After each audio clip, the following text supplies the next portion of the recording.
दर्शकों को कंफ्यूजन रहता है, क्योंकि कुछ लोग अष्टमी का पूजन करते हैं, कुछ नवमी का। आप हमारे दर्शकों को बताएं।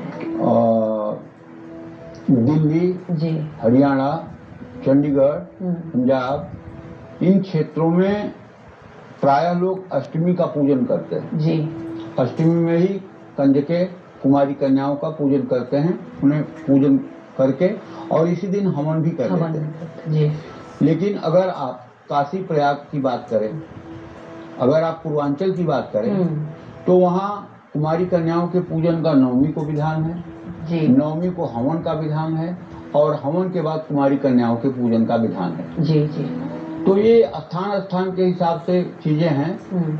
अष्टमी महागौरी का दिन है, इस दिन कोई हवन करने में बुराई नहीं है, लेकिन जहाँ 9 दिनों का अनुष्ठान है, नवचंडी पाठ है, सतचंडी पाठ है, सहस्त्रचंडी पाठ है, तो वहाँ अनुष्ठान तो नवमी के दिन पूरा होगा, तो फिर हवन कैसे पहले हो पाएगा?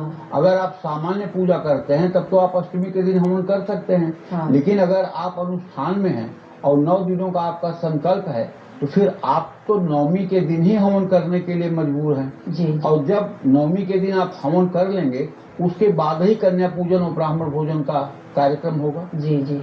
तो इसलिए अगर आप व्यक्तिगत पूजा कर रहे हैं, अपने घर में पूजा कर रहे हैं, तो अष्टमी को आप हवन भी कर सकते हैं और अष्टमी को कन्या पूजन भी कर सकते हैं। लेकिन यदि आपके घर में कोई बड़ा अनुष्ठान हो रहा है, नवचंडी 9 दिनों का या सतचंडी 9 दिनों का, फिर तो ये आपका सारा कार्यक्रम नवमी में ही जाएगा। क्योंकि अगर अष्टमी पर ही आप व्रत समाप्त करते हैं तो नवरात्र का व्रत भंग हो जाएगा। नवरात्र का व्रत तो तब पूर्ण होगा जब नवमी के चौथे प्रहर में आप सारा कुछ समापन का कार्य करें। देखिए, इसके बारे में भी बताऊं कि निर्णय सिंधु में साफ साफ लिखा हुआ है, देवल का मत है कि नवरात्रों के व्रत की पालना नवमी के चौथे चरण में कर लेनी चाहिए। अच्छा। लेकिन कई विद्वानों का मानना है कि नवरात्र के व्रत की पालना 10वीं के पहले चरण में करना चाहिए। कुछ लोग 10वीं को भी देखा है। 10वीं के पहले चरण में नवरात्र व्रत की पालना करना चाहिए, मतलब जो 9 दिन का व्रत करते हैं वो 10वीं के पहले चरण में अन्न ग्रहण करें। और देवल का मत है कि आप नवमी के चौथे चरण में भी अन्न ग्रहण कर सकते हैं। ठीक है।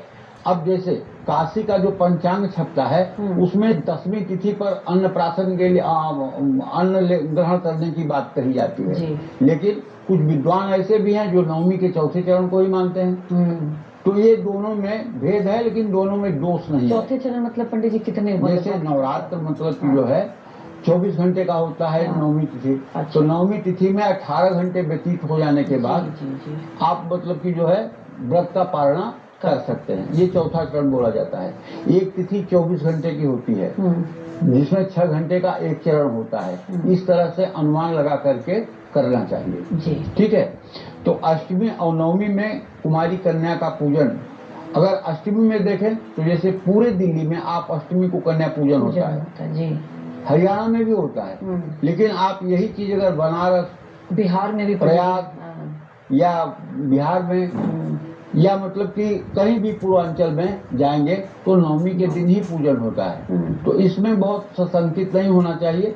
अष्टमी पूजन वो लोग कर सकते हैं जो लोग स्वतः पूजा कर रहे हैं, पंडितों को बुला करके अनुष्ठान नहीं करवा रहे हैं, वो लोग कर सकते हैं। लेकिन यदि पंडित को बुला करके अनुष्ठान हो रहा है और संकल्प हो रहा है, तो इस साल का नवरात्रि 10 दिनों का है। तो इस बार 10वें दिन कुमारी पूजन होगा। अच्छा। इस साल का नवरात्र जो है वो 10 दिनों का है। 22 तारीख से शुरू हो रहा है और नवरात्र 1 तारीख को शाम को खत्म हो रहा है। तो ये 10 दिनों का नवरात्र है। तो 10वीं के दिन, इस साल नवरात्र के 9वीं के दिन चौथे चरण में कन्या पूजन किया जाएगा। तो देखिए, ये जो कंफ्यूजन था ये पंडित जी ने आपका दूर कर दिया। अब आगे भी जानते हैं पंडित जी से।